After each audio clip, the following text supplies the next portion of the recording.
Hi friends, எல்லாருக்கும் வணக்கம். இன்றைக்கி பாவக்காய் குழம்பு தான். பெரிய பாவக்காய் இருந்தது, அதனால் குழம்பு வச்சிடலான்ட்டு புளி ஊற்றி வச்சா சூப்பராக இருக்கும். இந்த மாதிரி ரெடி பண்ணுறதுக்கு எல்லாமே பொருளெல்லாம் எடுத்து வச்சுருக்கேன். ஃபஸ்ட்டு பாவக்காய் ரவுண்ட் ரவுண்டாக நறுக்கி வச்சாச்சு. நல்லா நறுக்கி வச்சுட்டு அதுக்கப்புறமா புளி கொஞ்சமாக ஊற வச்சுருக்கேன். ஒரு நெல்லிக்காய் அளவு. நான் கொஞ்சமாக தான் குழம்பு வைக்க போகிறேன். கூட நிறையா வைக்கிறதா இருந்தால் கூட கொஞ்சம் போடலாம். 2 தக்காளி, பெரிய தக்காளி 2 தக்காளி எடுத்து வச்சுருக்கேன். இப்போ ஃபஸ்ட்டு எண்ணெய் ஊற்றி கடவுள் பருப்பு போட்டு தாளிச்சிட்டு அதுக்கப்புறமா வெங்காயம் மட்டும் தான் தாளிக்கிறேன். நான்வெஜ்ஜு இந்த மாதிரினா கடைசியில் தாளிக்கலாம். இப்படி குழம்புக்கு முதல்ல கூட தாளித்தா ஒன்றும் இல்லை. நல்லா வதக்கியாச்சு. இப்போ பாவக்காய் போட்டு நல்லா வதக்கிடலாம். வதங்கும் மாதிரி ரொம்ப முருக விழக்கூடாது.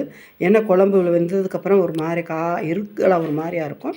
நல்லா அந்த எண்ணெயிலே கொஞ்சம் நல்லா முழுன்னு வேக விட்டதுக்கப்புறமா நம்ம தக்காளி போட்டுக்கலாம். தக்காளியும் போட்டு நல்லா மசால் பொடி போட்டு நல்லா ஒன்று போல் அப்படி நல்லா பிசைஞ்சு வெந்து வந்ததுக்கப்புறமா தேங்காய், அதுக்கப்புறம் வெங்காயம் போட்டு நல்லா அரைச்சிக்கலாம். தேங்காய் நல்லா வலுவலுன்னு அரைக்கலாம். அந்த வெங்காயம் வலுவலுன்னு அரைக்காமல் சும்மா லேசாக ஒன்று வெங்காயம் இருக்கிற மாதிரி அரைக்கணும். அதான் நல்லாயிருக்கும் இந்த குழம்புக்கு. அப்படியும் ரெடி பண்ணி அரைச்சாச்சு. இப்போ அதையும் ஊற்றிக்கலாம். குழம்பு நல்லா கொதித்து வந்ததுக்கப்புறமா இதை ஊற்றி கொதிக்க வச்சுக்கலாம். எப்போயுமே எந்த குழம்புக்குமே காய் வெந்ததுக்கப்புறம் தான் புளி ஊற்றணும். அப்போ தான் நல்லாயிருக்கும். இல்லைன்னா லேட்டாகும் காய் வேகிறதுக்கு. புளி ஊற்றி 5 நிமிஷத்தில் நல்லா கொதிக்க விட்டு அப்படியே அவ்வளோதான் இறக்கிடலாம். புளி ஊற்றியாச்சுன்னா ரொம்ப நேரம் அடுப்பில் வச்சோம்னா நல்லா இருக்காது. இப்போ குழம்பு ரெடி ஆயிடுச்சு. கொஞ்சம் புளியும் ஊற்றியாச்சு. எப்போயுமே இறக்குறப்ப இந்த பாவக்காய் குழம்பு, வத்த குழம்பு இந்த மாதிரி எதுக்குமே கொஞ்சம் வெல்லம் போட்டோம்னா நல்லாயிருக்கும். இந்த வெல்லம் டேஸ்ட்டு நல்லா கொடுக்கும். அதனால தான் இந்த வெல்லம் போடுறது. இந்த சாப்பாடு ரெடி ஆயிடுச்சு. பாவக்காய் குழம்பு, முட்டை பொரியல் பண்ணி ரொம்ப நாள் ஆச்சுங்கிறதுனால இன்றைக்கி பொரியல் பண்ணியாச்சு. அதுக்குமேவும் சோம்பு போட்டு நல்லா தாளித்து அதுக்கப்புறமா வெங்காயம் போட்டு ஒரு தக்காளி போட்டு நல்லா வதங்கினதுக்கப்புறமா முட்டை ஊற்றி வதக்கியாச்சு. மேலேயே மிளகுத்தூள் தூவி இறக்கியாச்சு. பாவக்காய் குழம்பு, முட்டை பொரியல் சூப்பராக இருக்கும். இது ஐஸ் பெட்டி கடையில் வைக்கிறதுக்காக, அதாவது வெளியில் கடையில் தான் ஐஸ் எல்லாம் வாங்க முடியும். வீட்டில் உள்ள ஃப்ரிட்ஜில் வச்சுட்டு போனோம்னா அந்த ஐஸ் ரொம்ப நேரம் தாங்காது. கடையில் வாங்குறது தான். அதனால் வாங்கி இந்த வெயில் வர்ற டயத்தில் தண்ணி பாட்டில் உள்ளே போட்டுக்கு, வாட்டர் பாட்டிலெல்லாம்.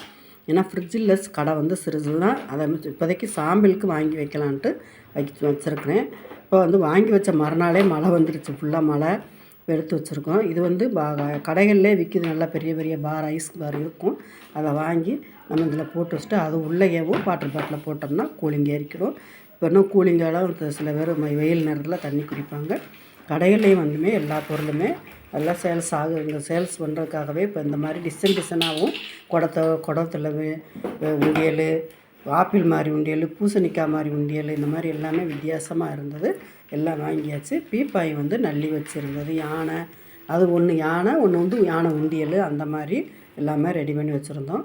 இது மரப்பறவைன்னு சொல்லிட்டு இந்த பறவைக்கும் பறவையும் நல்லா ரெடி பண்ணியிருக்காங்க. உள்ளேயே முட்டை அந்த ஒரு மாதிரி கிண்ணம் வச்சு அதில் முட்டை எல்லாம் அந்த மாதிரி வைக்கிற மாதிரி.